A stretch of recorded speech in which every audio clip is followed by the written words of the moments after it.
साथियों, वंदे मातरम। कैसे हो? उम्मीद करता हूँ आप स्वस्थ होंगे, मस्त होंगे, अपनी पढ़ाई में व्यस्त होंगे। आपके अपने YouTube चैनल TCG क्लासेज में पुनः हार्दिक अभिनंदन, स्वागतम, मोस्ट वेलकम। मित्रों,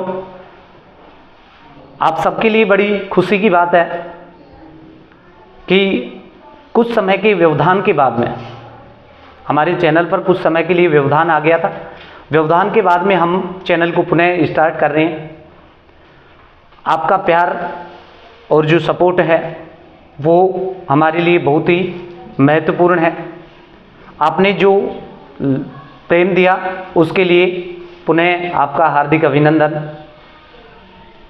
तहे दिल से धन्यवाद। मित्रों, आज हम इस क्लास में पढ़ेंगे संधि प्रकरण।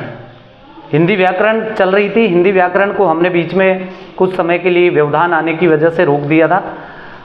आज इस क्लास में हम पढ़ेंगे संधि प्रकरण। संधि प्रकरण बड़ा इजी टॉपिक है, सबसे महत्वपूर्ण टॉपिक है, लेकिन अधिकांश विद्यार्थियों की कंप्लेंट रहती है कि संधि हमें समझ में नहीं आती है। मैं आपको विश्वास दिलाना चाहता हूं, इस क्लास में या इससे रिलेटेड एक दो क्लासें और होंगी, उन क्लासों को देखने के बाद में संधि से संबंधित किसी भी प्रकार का कोई कंफ्यूजन आपके लिए नहीं रहेगा। तो आइए शुरुआत करते हैं। संधि प्रकरण। सबसे पहले संधि क्या होती है, संधि की परिभाषा पूछी जाती है। अधिकांश गाइडों में आपको संधि की परिभाषा मिलेगी कि दो या दो से अधिक वर्णों के मेल को ही संधि कहते हैं, बट ये परिभाषा गलत होती है। संधि में दो पद होते हैं और दोनों पदों के दो वर्ण आपस में मिलते हैं, बिल्कुल सही है। लेकिन होता क्या है कि संधि के अंदर दो पद होते हैं, उन दोनों पदों में से एक पद को कहेंगे हम पूर्व पद। पहला जो पद होता है उसे कहेंगे पूर्व पद, और दूसरा जो पद होता है उसे कहते हैं उत्तर पद। ये भी पूछ लिया जाता है, उत्तर पद। संधि में कितने पद होंगे? दो। कौन कौन से? पहला पद और दूसरा पद। पहले पद को क्या कहेंगे? पूर्व पद, और दूसरे पद को क्या कहेंगे? उत्तर पद। ध्यान रखना है, संधि में दो पद होंगे, एक पद कहलाएगा पूर्व पद और दूसरा उत्तर पद। ठीक है। अब इनके दोनों पदों का के अंदर वर्णों का मेल होता है, दोनों पदों के अंदर वर्णों का मेल होता है। ठीक है। तो हम देखेंगे कि ये जो पूर्व पद है, इस पूर्व पद का तो अंतिम वर्ण, पूर्व पद का क्या होगा? अंतिम वर्ण। पूर्व पद का क्या होगा? अंतिम वर्ण। और जो उत्तर पद है, ये उत्तर पद है, इस उत्तर पद का क्या होगा? प्रथम वर्ण। कौन सा वर्ण? प्रथम वर्ण, यानी पहला वर्ण। ओके। तो संधि की परिभाषा बनेगी कि पूर्व पद के अंतिम वर्ण के साथ उत्तर पद के प्रथम वर्ण के मिलने से क्या होगा? परिवर्तन होगा। मिलने से परिवर्तन होता है और उस परिवर्तन को ही हम कहते हैं संधि। तो संधि में दो पद होंगे, पूर्व पद, उत्तर पद। पूर्व पद का अंतिम वर्ण और दूसरे पद का पहला वर्ण, दोनों के अंदर क्या होगा? मेल होगा, और उस मेल से क्या होगा? परिवर्तन होगा। इस परिवर्तन को हम कहते हैं संधि। ओके। उम्मीद करता हूं संधि की डेफिनेशन है वो आपको याद समझ में आ गई होगी। एक होता है संधि और दूसरा होता है संधि विच्छेद। दूसरा होता है संधि विच्छेद। संधि विच्छेद, देखिए संधि का अर्थ ये पूछा जाता है कि संधि का अर्थ क्या होगा? संधि का अर्थ तो आपको ध्यान रखना है, संधि का अर्थ होता है जोड़ना। संधि का अर्थ क्या होता है? जोड़ना। ओके। ये भी पूछा जाता है कि संधि का अर्थ क्या होता है? नॉर्मल सी बात है, बिल्कुल साधारण बात है, संधि का अर्थ होता है जोड़ना। ठीक है। संधि का अर्थ होता है जोड़ना। संधि विच्छेद का अर्थ क्या होगा? तोड़ना, यानी अलग अलग करना। संधि विच्छेद का अर्थ क्या होगा? अलग अलग करना। अब किसको अलग अलग करेंगे? अलग अलग करना। अलग अलग किसको करेंगे? यानी जो पहला पद और दूसरा पद, इस पहले पद का अंतिम वर्ण और दूसरे पद का पहला वर्ण, इन दोनों को मिलाया, इन दोनों के मिलने को क्या कहा? संधि कहा। और संधि युक्त जो पद होता है, उस संधि युक्त पद को क्या करेंगे? अलग अलग पदों में विभक्त कर देंगे। संधि युक्त पद को पुनः अलग अलग पदों में विभक्त करना, पुनः अलग अलग पदों में विभक्त करना, पुनः अलग अलग पदों में विभक्त करना क्या कहलाता है? संधि विच्छेद कहलाता है। ओके, तो संधि का अर्थ हो गया जोड़ना और संधि विच्छेद का अर्थ हो गया अलग अलग करना या तोड़ना। ओके, क्लियर हो गया। एक प्रश्न यहां से भी बनता है कि जो ये संधि शब्द है उसका निर्माण कैसे हुआ है, तो इसका ध्यान रखना है। सम उपसर्ग है और धी धातु, सम उपसर्ग और धी धातु। यहां तक हमने क्या पढ़ा? सबसे पहले संधि शब्द है, ये किससे बना है? सम उपसर्ग और धी धातु से। ठीक है, उसके बाद में संधि का अर्थ क्या होता है? जोड़ना। संधि किसे कहते हैं? पूर्व पद का अंतिम वर्ण और उत्तर पद के प्रथम वर्ण, इन दोनों के अंदर मेल होगा और मेल से परिवर्तन होगा, उस परिवर्तन को हम कहते हैं संधि। ठीक है, संधि विच्छेद का अर्थ क्या होता है? अलग अलग करना। संधि युक्त पद को पुनः अलग अलग पदों में विभक्त करना संधि विच्छेद कहलाता है। उम्मीद करता हूं यहां तक आपको अच्छे से समझ में आ गया होगा।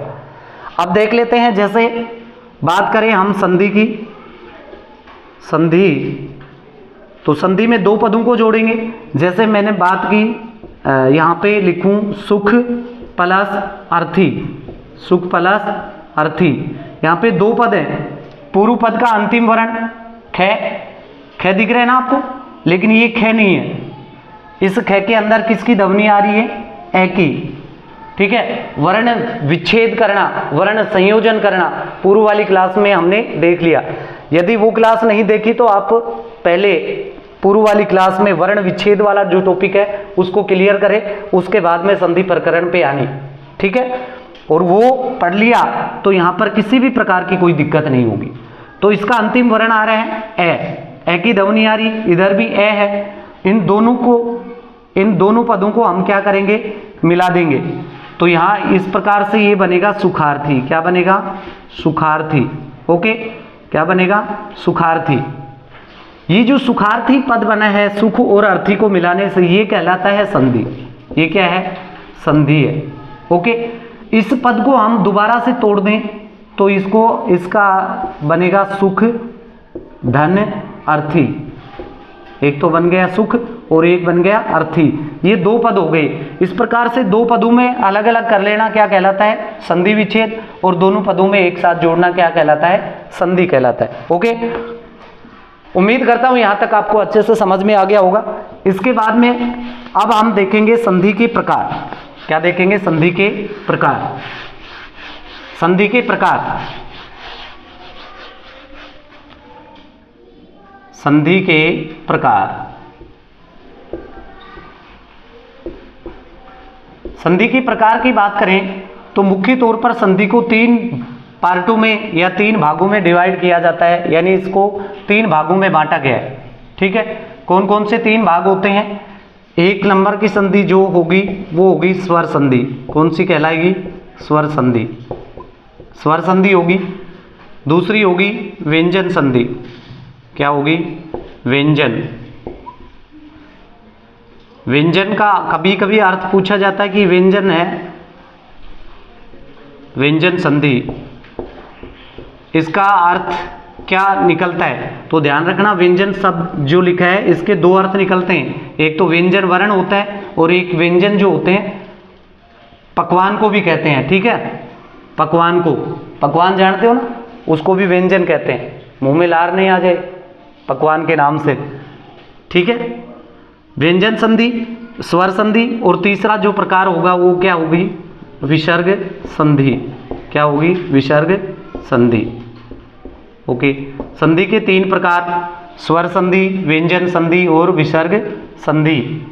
तीन प्रकार हो गए, स्वर संधि, व्यंजन संधि और विसर्ग संधि। स्वर संधि क्या होती है? स्वर के साथ स्वर के मिलने से जो संधि बनती है उसे कहेंगे स्वर संधि। क्या कहेंगे? स्वर संधि कहेंगे। व्यंजन संधि क्या होगी? ऐसी संधि जिसमें स्वर और व्यंजन दोनों का कॉम्बिनेशन हो जाए, दोनों का कॉम्बिनेशन हो जाए, या फिर व्यंजन के साथ में व्यंजन मिल जाए, व्यंजन के साथ में व्यंजन मिल जाए तो ऐसी संधि को कहेंगे व्यंजन संधि। यानी व्यंजन संधि में कम से कम एक पद में व्यंजन जरूर होगा, एक पद में व्यंजन जरूर होगा। और विसर्ग संधि ऐसी संधि जिसमें पूर्व पद के अंत में विसर्ग लगा हो, इस प्रकार का चिन्ह, उसको कहेंगे हम विसर्ग संधि। ठीक है, यही 3 प्रकार होते हैं। स्वर संधि, स्वर के साथ स्वर के मिलने से जो संधि होती है उसे स्वर संधि कहेंगे। पहले दोनों पदों में से किसी एक पद में कम से कम व्यंजन होगा, या फिर दोनों के दोनों पदों में व्यंजन होता है, उसे व्यंजन संधि कहेंगे। और ऐसी संधि जिसमें पूर्व पद के अंत में विसर्ग लगा हो तो उसे कहेंगे विसर्ग संधि। ठीक है, तो संधि के 3 प्रकार हो गए, स्वर, व्यंजन और विसर्ग संधि। अब हम पढ़ेंगे स्वर संधि। क्या पढ़ेंगे? स्वर संधि। चलिए, यहाँ से हमारा मेन टॉपिक प्रारंभ होता है, स्वर संधि। अब तक हमने संधि के 3 प्रकार देखे, स्वर, व्यंजन और विसर्ग संधि।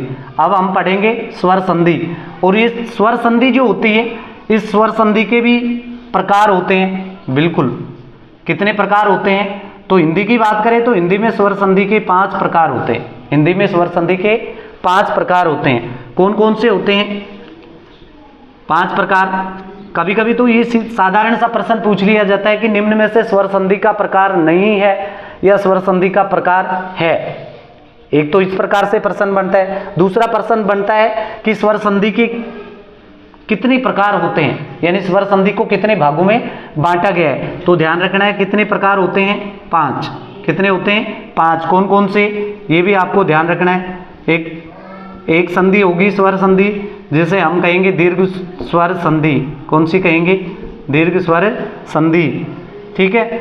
दूसरी संधि होगी जिसे हम कह सकते हैं गुण स्वर संधि। कौन सी? गुण स्वर संधि। अभी स्वर संधि की प्रकार पढ़ रहे हैं। तीसरी यण स्वर संधि। तीसरी होगी यण स्वर संधि। चौथी होगी, चौथा प्रकार होगा वृद्धि स्वर संधि। कौन सा? वृद्धि स्वर संधि। और 5वां प्रकार रहेगा अयादि स्वर संधि। कौन सा रहेगा? अयादि स्वर संधि। ठीक है, इस प्रकार से संधि को, स्वर संधि को 5 भागों में डिवाइड करके हम पढ़ने वाले हैं। ओके, दीर्घ स्वर संधि, गुण स्वर संधि, यण स्वर संधि, वृद्धि स्वर संधि और अयादि स्वर संधि। हो सकता है इनका क्रम आपको उल्टा मिल जाए, या कहीं दूसरी जगह आप पढ़ रहे हो तो पहले गुण स्वर संधि पढ़ा दी जाए या यण स्वर संधि पढ़ा दी जाए। कैसे भी पढ़ा जा सकता है। ठीक है, उल्टा सीधा कैसे भी काउंट करो, लेकिन 5 प्रकार होंगे और ये 5 आपको याद रहने चाहिए। ठीक है, अब स्वर संधि में हम पढ़ेंगे पहला प्रकार दीर्घ स्वर संधि। कौन सी? दीर्घ स्वर संधि। दीर्घ स्वर संधि। और जितने भी हम संधि की प्रकार पढ़ेंगे, उन संधि के प्रकारों में हम सबसे पहले देखेंगे उसका नियम। क्या देखेंगे? उसका नियम। नियम को हम उदाहरणों के माध्यम से समझेंगे। और सबसे अंत में देखेंगे हम पहचान। ये जो पहचान है, मैं आपको विद ट्रिक्स सिखाने वाला हूँ। विद ट्रिक मैं सिखाने वाला हूँ। ठीक है, और यदि आपने इसका नियम और उदाहरण समझ लिए, उसके बाद में ये पहचान आपने याद कर ली, पहचान को अच्छे से समझ लिया, तो वो संधि एकदम खलास हो जाएगी। उसके बाद में उस संधि को दोबारा से पढ़ने की जरूरत नहीं पड़ेगी। तो आइए प्रारंभ करते हैं दीर्घ स्वर संधि से। सबसे पहले देखेंगे दीर्घ स्वर संधि। दीर्घ स्वर संधि है, उसका नियम क्या कहता है? दीर्घ स्वर संधि है, उसका नियम क्या कहता है?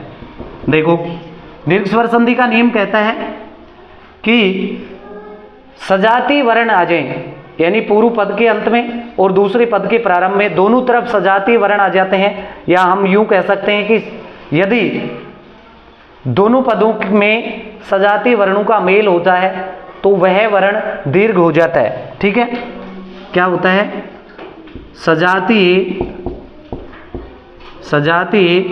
वर्णों के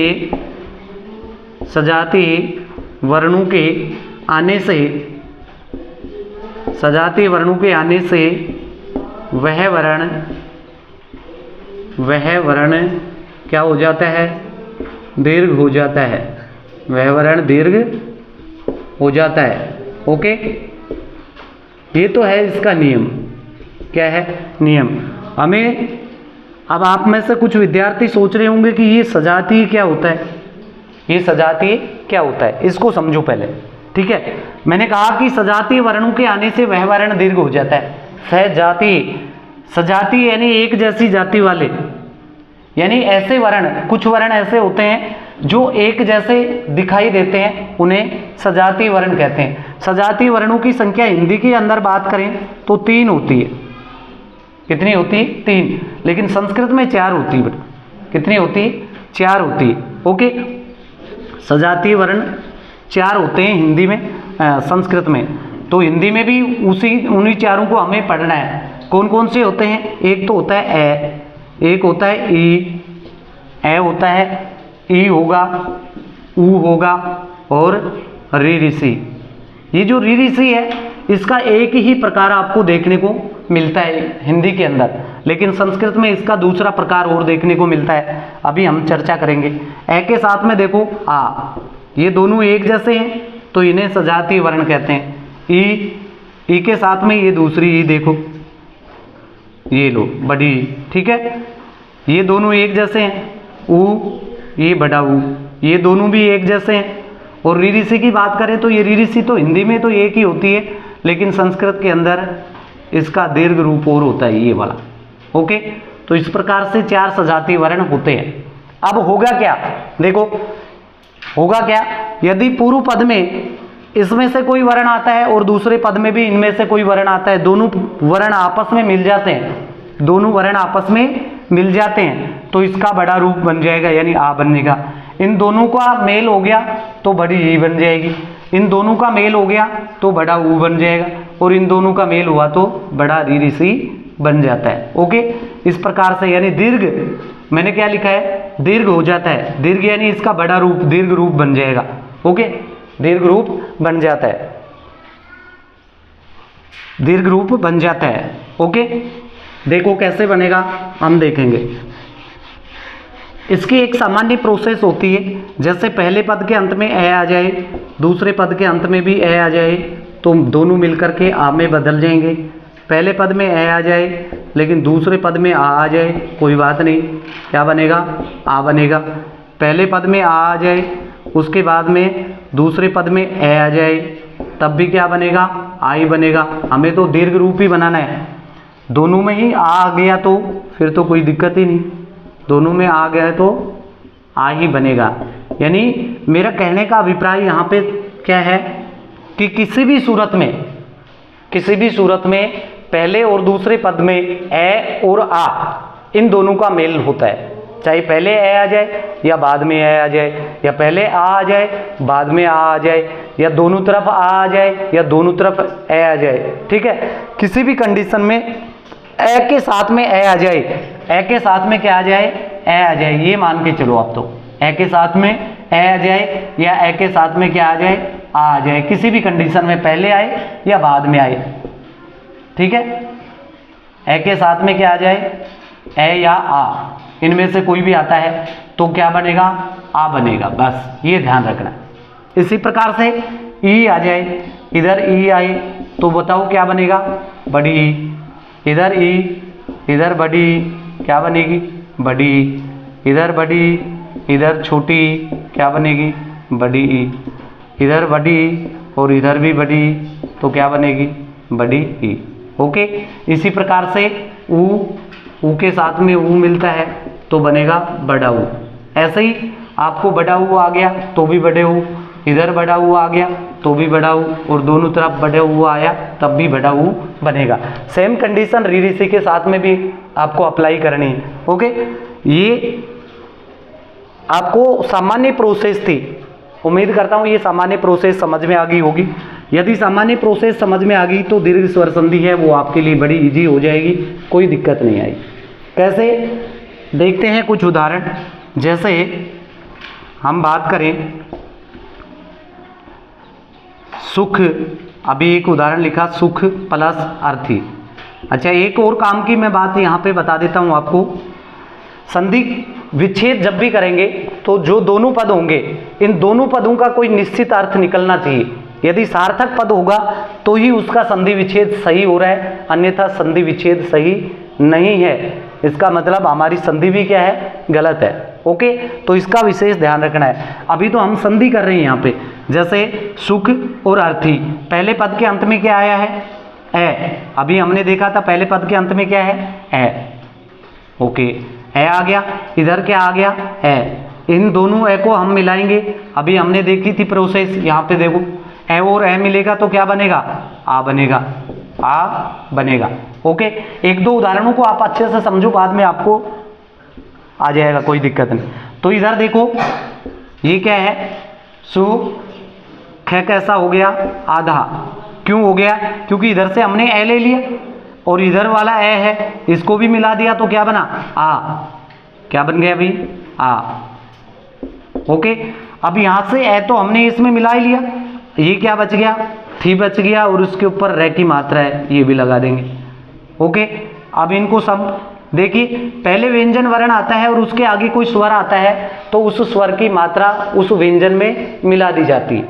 यहाँ पे ख है, ये देखो सु ख, ख कैसा है, आधा। इसके आगे आ है तो आ की मात्रा मिला देंगे। जैसे ही आ की मात्रा मिलाएंगे ये हलंत है वो हमारा गायब हो जाएगा, क्योंकि इसमें स्वर मिल गया। स्वर मिलते ही हलंत गायब, और आगे जो बचा है उसको एजिट लिख लो, कोई दिक्कत नहीं। हमें तो परिवर्तन कहाँ पे करना है, हमें परिवर्तन केवल इसमें और इसमें, इन दोनों वर्णों को मिलाने पर जो भी बनेगा वो लिखना है, वही परिवर्तन करना है। उम्मीद करता हूँ ये एग्जाम्पल आपको अच्छे से समझ में आ गया होगा। सुख मीन्स होता है सुख, आप सब जानते हो, ठीक है। और अर्थी यानी चाहने वाला, जो सुख को चाहने वाला होता है उसे कहते हैं सुखार्थी। इसका भी निश्चित अर्थ है, इसका भी निश्चित अर्थ है, और इसका भी निश्चित अर्थ है। ओके, तो ये तो हो गया सुख को चाहने वाला, जिसे क्या कहेंगे, सुखार्थी। हो सकता है कोई दुख चाहने वाला हो, कोई चाहता है क्या दुख, दुख कोई चाहता है, दुख कोई नहीं चाहता है ना, लेकिन हो सके कोई मुसीबत में हो, चाहता हो कि मेरे को तो दुख मिल जाए, तो उसको क्या कहेंगे, दुखार्थी कहेंगे। इधर से है और इधर से है, दोनों को मिलाएंगे तो क्या बनेगा, दुखार्थी। ठीक है, ये वाला एग्जाम्पल मैं यहाँ पुनः लिख देता हूँ, ये हो गया। ठीक है, दुख प्लस अर्थी दोनों को मिलाएंगे, ए और ए मिलेगा तो बनेगा दुखार्थी। अभी आप सोच रहे होगे कि सर इधर भी ए आया, इधर भी ए आया, बना दिया, कोई दिक्कत नहीं। अरे इधर आ जाए तो भी बन सकता है और इधर आ गया तो भी बन सकता है। देखो कैसे, जैसे हम देखें पहले पद में आ गया हिम, क्या है, हिम, क्या है, हिम, और हिम के आगे लिख दिया मैंने आल है। अब बताओ, ये पहला पद है, इसके अंत में क्या है, ए, और दूसरे पद के अंत प्रारंभ में क्या आ गया, आ। ए का मेल आ के साथ में होगा तो क्या बनेगा, आ बनेगा। इस प्रकार से ये पूरी प्रोसेस आपको करनी नहीं है, आपको समझाने के लिए मैं बता रहा हूँ। ए के साथ में आ मिला है तो क्या बना, आ बनेगा, कोई दिक्कत नहीं। इधर क्या बच गया, ही, मैं कैसा हो गया, आधा, मैं कैसा हो गया, आधा,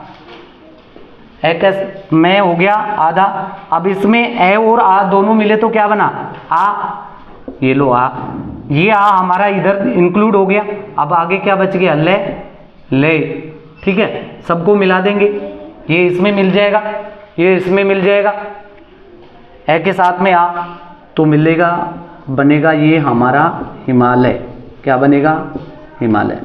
ओके, चलो ठीक है। और भी हो सकता है, बिल्कुल हो सकता है। जैसे देखो पुस्तक प्लस आलय, बताओ क्या बनेगा, पुस्तक प्लस आलय से क्या बनेगा, पुस्तकालय बनेगा। क्या बनेगा, पुस्तकालय। ओके, और देखो पहले पद के अंत में आ जाए, जैसे विद्या प्लस अर्थी तो क्या बनेगा, विद्यार्थी। विद्या यानी ज्ञान और अर्थी यानी अर्जन करने वाला, चाहने वाला, क्या कहलाता है, विद्यार्थी। ठीक है, हो गया। ऐसे ही देखो वाचन प्लस आलय, वाचन प्लस आलय दोनों को मिलाएंगे, क्या बनेगा, वाचनालय। ठीक है सर, ऐसे रिलेटेड एग्जाम्पल थे वो हमें समझ में आ गए। ए आ से रिलेटेड थे वो सारे आगे, ठीक है। आगे तो हम देख लेते हैं ई से रिलेटेड भी, किससे, ई से रिलेटेड भी हम कुछ उदाहरण देख लेते हैं। ई के साथ में भी वही प्रोसेस होगी, यानी पहले पद के अंत में ई और दूसरे पद के प्रारंभ में ई आए तो बड़े ई में परिवर्तन हो जाएगा, ठीक है। देखो जैसे हम बात करें रवि प्लस इंद्र, रवि प्लस इंद्र, पहले पद के अंत में क्या आया है, ई आ गया सर, क्या आ गया, ई, ओके। ई और ई दोनों मिलेंगे, किस में बदलेगा, बड़े ई में बदल जाएगा, कोई दिक्कत नहीं। तो ई इसका रूप कैसे बनेगा, रविंद्र, इस प्रकार से, ठीक है। हाँ, हो सकता है किसी के नाम में इस प्रकार से लिखा हो, तो ये नाम की बात है, हालांकि ये भी व्याकरणिक दृष्टि से गलत होता है, ठीक है, यदि हम इस प्रकार से देखें तो, लेकिन नाम अलग चीज होती है।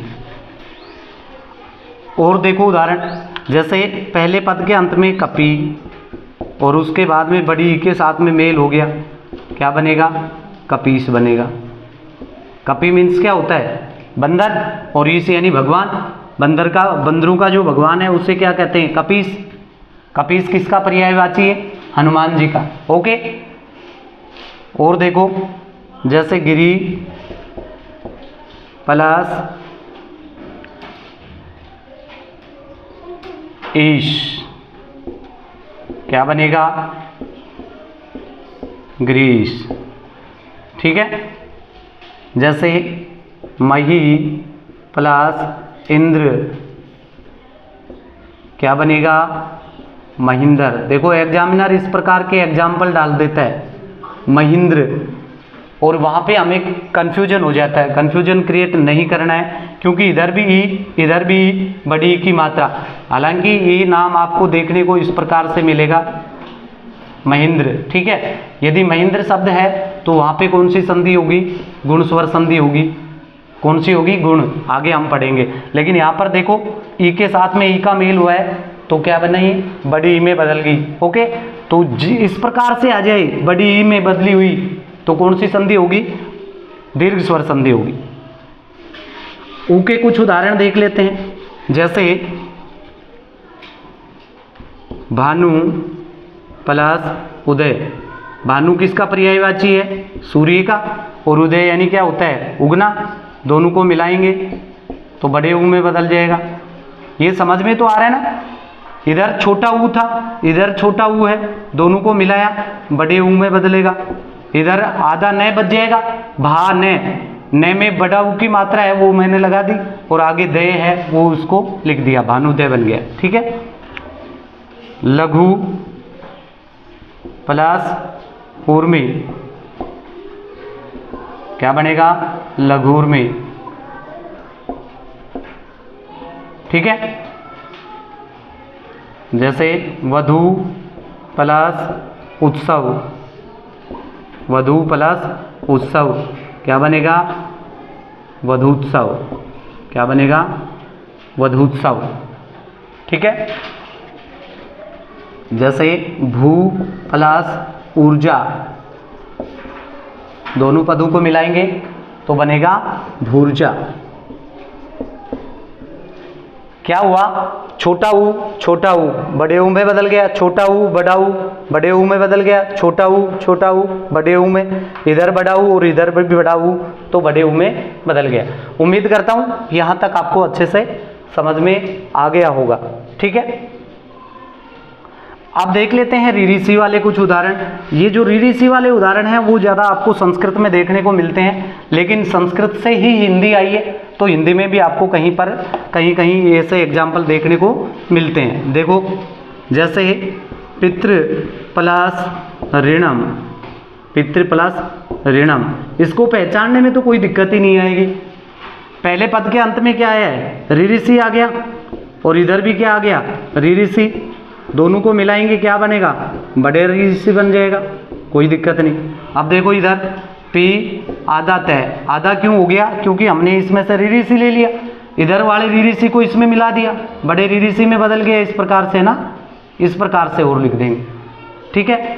तो ये पी आधा तय रीरिसी है, वो कैसा बन जाएगा, बड़ा रीरिसी बन जाएगा। अब आगे क्या क्या बच गया, ण और मैं, ये लो, इन सबको हम मिला दें, ये व्यंजन वर्ण है, इसके आगे स्वर वर्ण है, मिल जाएगा, कोई दिक्कत नहीं, मिला दो। तो क्या इस प्रकार का रूप बनेगा? नहीं, ये छोटे रीरिसी की मात्रा होती है। कैसा रूप बनेगा? इस प्रकार से, पितृणा।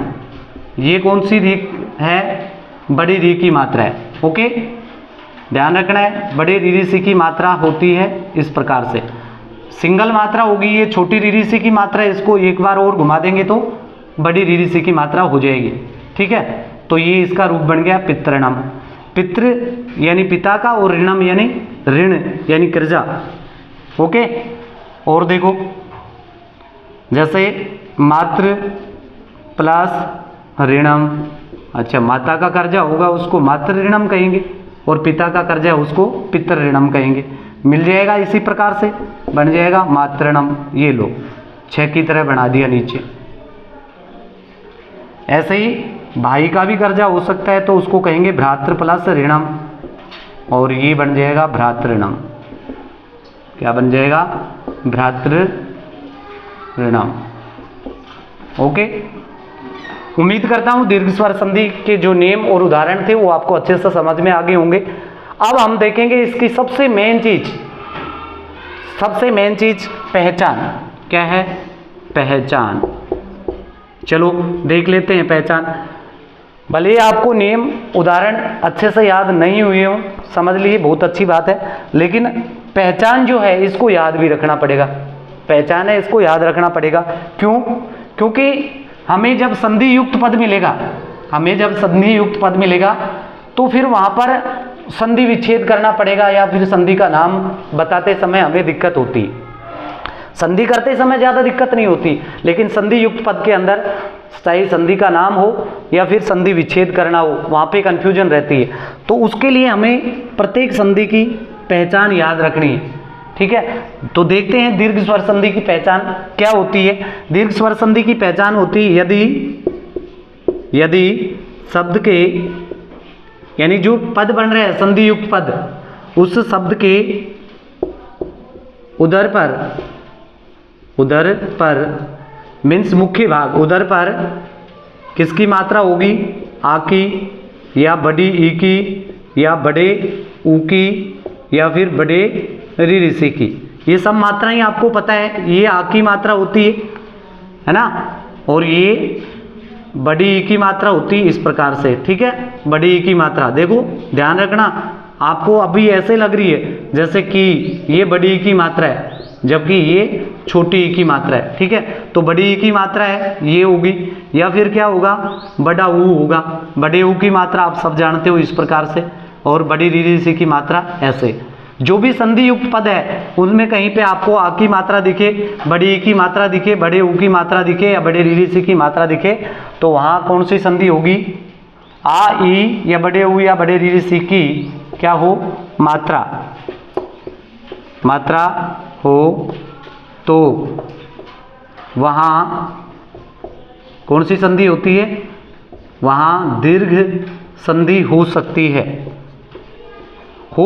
है। इसलिए मैंने बोला है, क्योंकि 100% नहीं कह सकते कि दीर्घ स्वर संधि होगी, वो संधि विच्छेद करने पे हमें पता चलेगा। ठीक है, लेकिन ज़्यादा चांस रहेंगे, यानी 99% मैं कह सकता हूँ कि चांस रहेंगे दीर्घ स्वर संधि के। ओके, लेकिन 1% आपको संधि विच्छेद करके देख लेना है। यदि संधि युक्त पद का संधि विच्छेद करने पर 2 पदों में जैसे ही हम डिवाइड करेंगे और दोनों का अर्थ निकलता है तो फिर दीर्घ स्वर संधि है, कोई दिक्कत नहीं, अन्यथा फिर वो दीर्घ स्वर संधि नहीं है, दीर्घ स्वर संधि होती है। उम्मीद करता हूँ यहाँ तक आपको अच्छे से समझ में आ गया होगा। संधि क्या होती है, संधि विच्छेद क्या होता है, संधि को कितने पार्टों में बांटा है? 3 भागों में, स्वर संधि, व्यंजन संधि और विसर्ग संधि। और फिर हमने स्वर संधि को 5 भागों में बांटा, जिसमें दीर्घ स्वर संधि, गुण स्वर संधि, यण स्वर संधि, वृद्धि स्वर संधि और आयादी स्वर संधि, जिसमें से हमने दीर्घ स्वर संधि पढ़ ली। पहला प्रकार स्वर संधि का क्लियर हो गया। अब हम इसका दूसरा प्रकार देख लेते हैं। अब थोड़ा सा फास्ट चलेंगे क्योंकि हमने बेस तैयार कर लिया है। अब हम थोड़ा फास्ट चलेंगे। संधि का दूसरा प्रकार पढ़ेंगे दीर्घ स्वर संधि का, क्या है? गुण स्वर संधि। क्या है? गुण स्वर संधि। कौन सी? गुण स्वर संधि। चलो देखते हैं गुण स्वर संधि। सबसे पहले क्या देखेंगे? इसका नियम देखेंगे। क्या देखेंगे? नियम। नियम क्या कहता है? यदि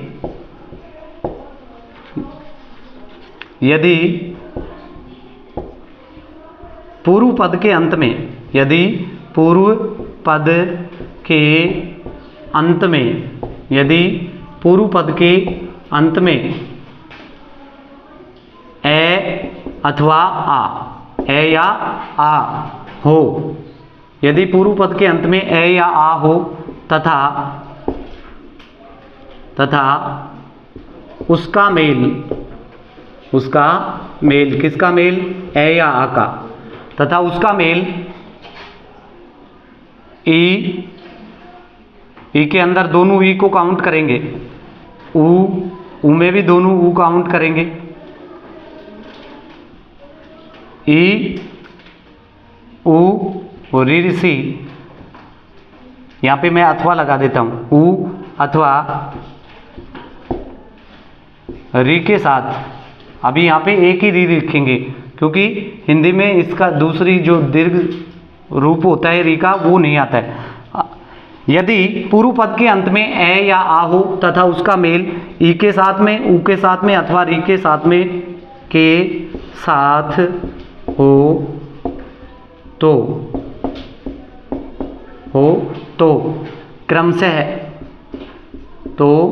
क्रमशः ए ओ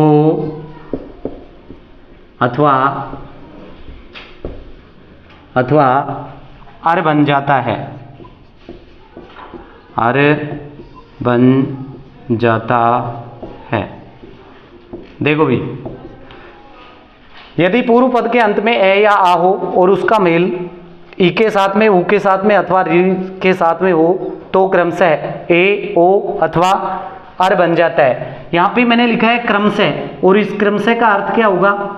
यानी पहले पद के अंत में ए या आ हो और उसके में उस ए या आ हो, यहाँ पे मेल नहीं कराएंगे, मेल यहाँ पे कराएंगे। ए या आ का मेल किसके साथ में हो जाए? ई के साथ में हो जाए। ई कौन सी? दोनों ही, छोटी और बड़ी, कोई से किसी के साथ में हो। ठीक है, यदि ए आ का मेल ई के साथ में होगा तो क्या बनेगा? ए बनेगा। ओके, समझ में आ गया? ए आ का मेल किसके साथ में हो? ए आ का मेल किसके साथ में हो? ऊ के साथ में हो। ऊ कौन सा? ऊ भी दोनों ही आएंगे, ऊ या बड़ा ऊ, तो क्या बनेगा? क्या बनेगा? ओ। क्या बनेगा? ओ। ठीक है, और यदि ए आ का मेल किसके साथ में हो? ए या आ का मेल किसके साथ में हो? री री सी के साथ में। री री सी एक ही, क्योंकि एक ही हमारे काम में आती है, हालांकि संस्कृत के अंदर ये भी आती है। ठीक है, तो यहाँ पर एक ही री री सी है वो काम में आ रही, यही आपको ध्यान रख लेना है। यदि ए आ का मेल री री सी के साथ में हो तो क्या बनेगा? अर बनेगा। कैसे बनेगा देखते हैं, कैसे बनेगा देखते हैं।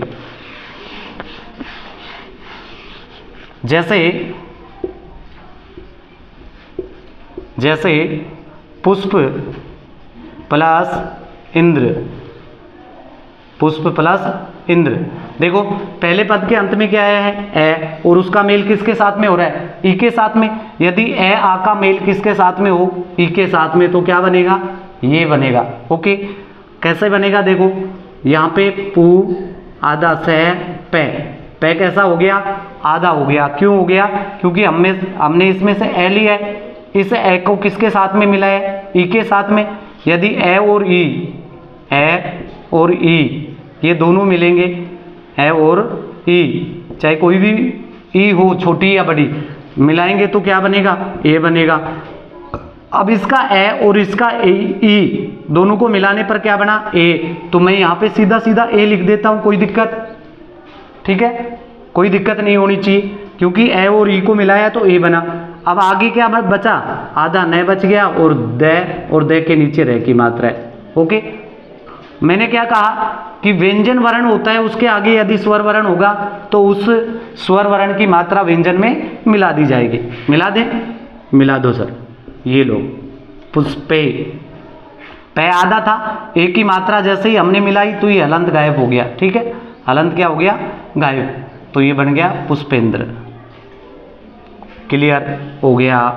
चलो और देखते हैं, जैसे कमल। अब देखो इनका अर्थ देखो, पुष्प यानी फूल और इंद्र यानी होता है राजा। ठीक है, देवताओं का जो राजा है उसको इंद्र के नाम से जानते हैं। इसी प्रकार से ये हो गया पुष्प प्लस इंद्र तो बन गया पुष्पेंद्र। ठीक है, कमल प्लस ईश, कमल प्लस ईश। ईश मीन्स होता है, ये बड़े के लिए भी यूज करते हैं और ईश्वर के लिए भी यूज करते हैं। ठीक है, जो महान होता है, बड़ा होता है, उसके लिए भी ईश यूज करते हैं या फिर ईश्वर के लिए। तो कमल प्लस ईश, कमल जानते हो आप, कमल एक फूल होता है। ठीक है, हमारा राष्ट्रीय पुष्प है। कमल प्लस ईश, अब ले कैसा हो गया? आधा हो गया। ठीक है, इधर से ए लिया, इधर से बड़ा ई लिया, कोई बात नहीं, दोनों को लेकर के क्या बना दिया? ये। तो ये लो, ये है। और फिर आगे क्या है? से, तो क्या बन गया? कमलेश। अब बाकी वाले उदाहरणों को मैं सीधा ही लिखूंगा क्योंकि ये आपको समझ में आ गया होगा। देखो और देखो, जैसे देव प्लस इंद्र, वही प्रोसेस होगी। पहले पद के अंत में ए आ गया, उसका मेल ई के साथ में हो रहा है तो क्या बनेगा? देवेंद्र बनेगा। क्या बनेगा? देवेंद्र बनेगा। जैसे राजा प्लस ईश, राजा प्लस ईश क्या बनेगा? राजेश बनेगा। कैसे बना सर? यहाँ पे तो आ गया, कोई बात नहीं, आ गया तो क्या हो गया? अभी मैंने कहा है यदि ए या आ कोई भी आता है पहले पद के अंत में और उसका मेल ई के साथ में होता है तो ए। यहाँ पे देखो रा जय, आ तो हमने ले लिया ना, निकाल लिया तो जय आधा हो गया। इसके बाद में ई को मिलाया तो आ और ई दोनों मिले तो ए बना और से। ये लो, यही तो मैंने किया है, इसको मिला दिया। ये व्यंजन वर्ण था, ये स्वर वर्ण है, स्वर वर्ण की मात्रा हमने मिला दी। और देखो जैसे रमा प्लस ईश क्या बनेगा? रमेश। ठीक है, जैसे गज प्लस इंद्र क्या बन गया? गजेंद्र बन गया। क्या बन गया? गजेंद्र बन गया। जैसे गण प्लस ईश गणेश। ठीक है, राका प्लस ईश राकेश। इस प्रकार से ये बन जाएंगे। ए आ के साथ में ई का मेल होगा, ए बनेगा। देखो ए आ, ए के साथ में ई, ए बना। ए के साथ में ई, ए बना। ए के साथ में ई, ए बना। आ के साथ में ई, ए बना। ए के साथ में ई, ए बना। ओके, ये समझ में आ गया होगा। इसी में देखो दूसरा रूप देखेंगे, यानी ऊ का वह बनाएंगे। ऊ का क्या बनाएंगे? वह बनाएंगे। नहीं सॉरी, ऊ का क्या बनाएंगे? ओ। क्या बनाएंगे? ऊ का ओ बनाएंगे। ऊ का वह जो बनता है वो यण स्वर संधि में बनता है। ठीक है, ऊ का क्या बनाएंगे?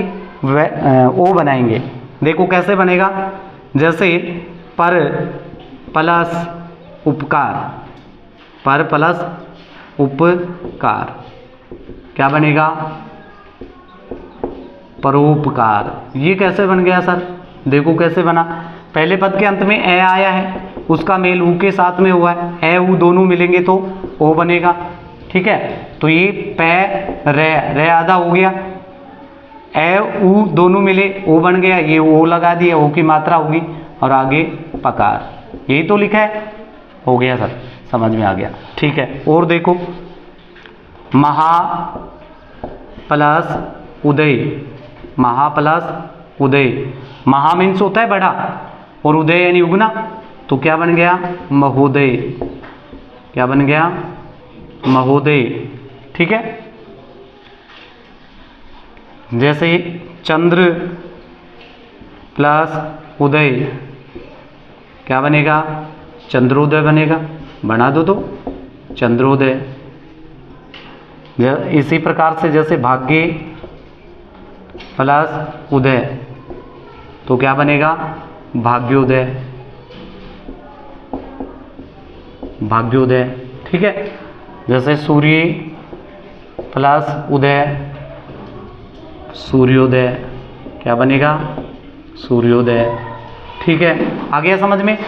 ए आ का मेल उ के साथ में होता है तो ओ बनेगा, ए उ का मेल तो ओ बनेगा। ठीक है, इसी प्रकार से हम देखेंगे ऋषि वाले उदाहरण कुछ। ऋषि वाले उदाहरणों में थोड़ा ध्यान रखना है। जैसे देव प्लस ऋषि, देव प्लस ऋषि, पहले पद के अंत में क्या है? ए, क्या है? ए, और उसका मेल किसके साथ में हो रहा है? री के साथ में। दोनों को मिलाएंगे क्या बनेगा? आर बनेगा।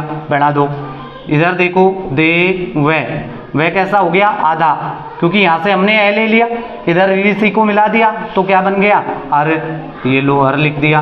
रे भी आधा है, रे भी कैसा है? आधा है। अब इसमें क्या लास्ट में क्या बच गया? सी। क्या बच गया? सी। इनको सबको मिला देंगे तो क्या बनेगा? देवर्षि। ओके, क्या बनेगा? देवर्षि। आगे बात समझ में?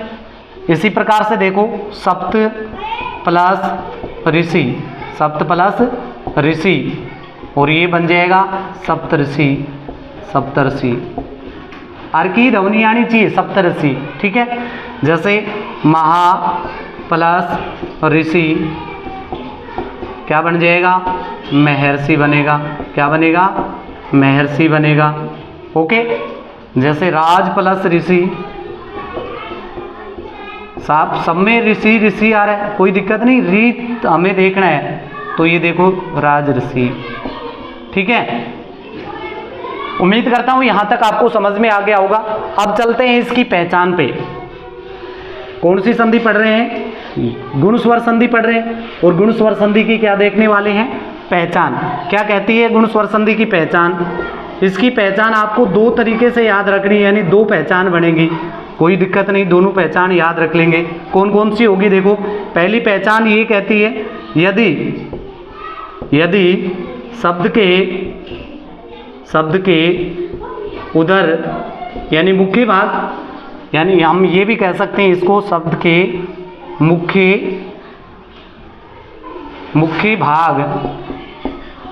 भाग पर क्या हो?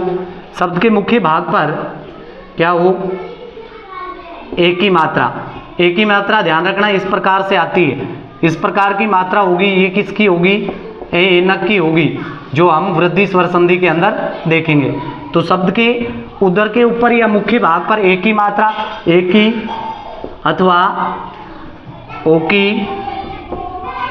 की मात्रा कैसे होती है? इस प्रकार से।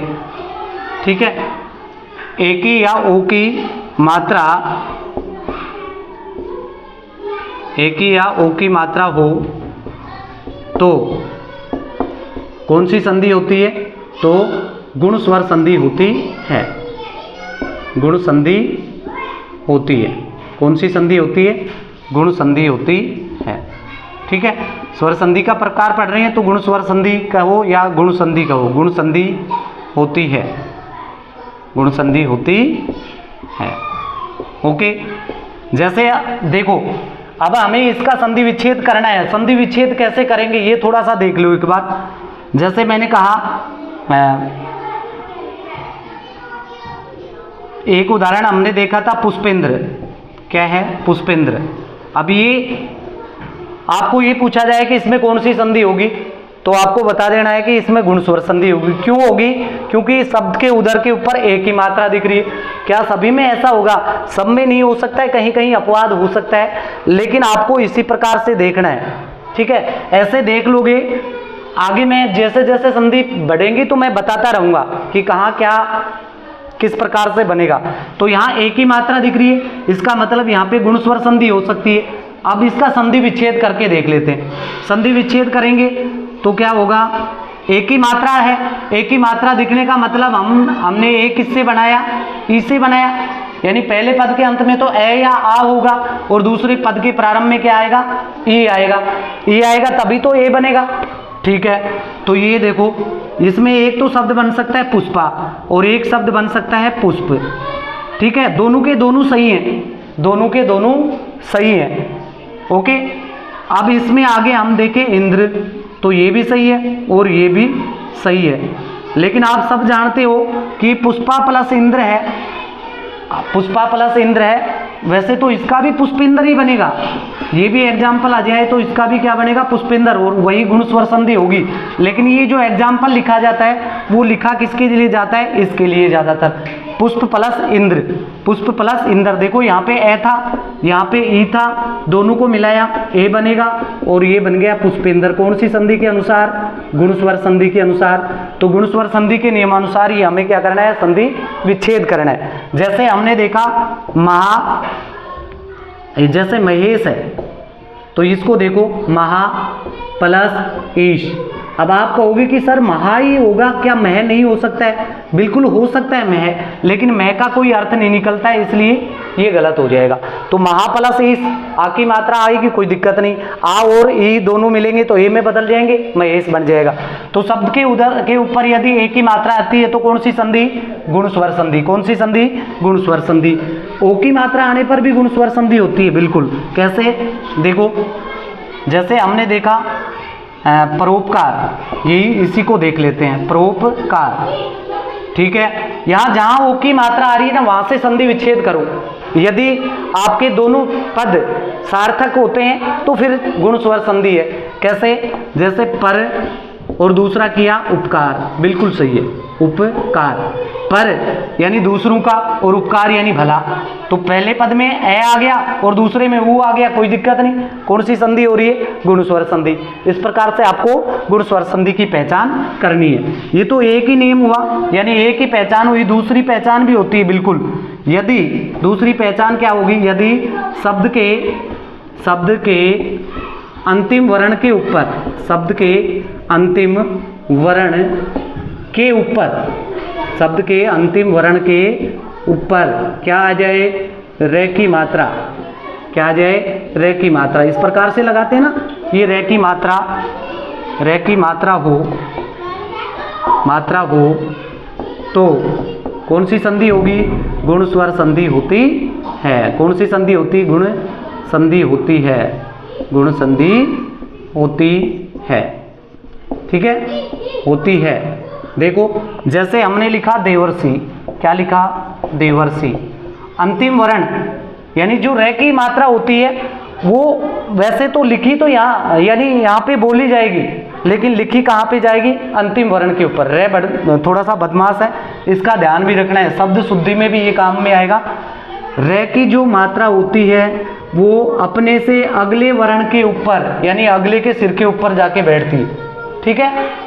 बोलेंगे कैसे, पहले बोलेंगे तो दे व रे को पहले बोलेंगे, दे व सी, ठीक है। तो अंतिम जो हम यहाँ पहचान देख रहे हैं, अंतिम वर्ण के ऊपर रे की मात्रा आती है तो वहां पे भी गुण स्वर संधि होती है।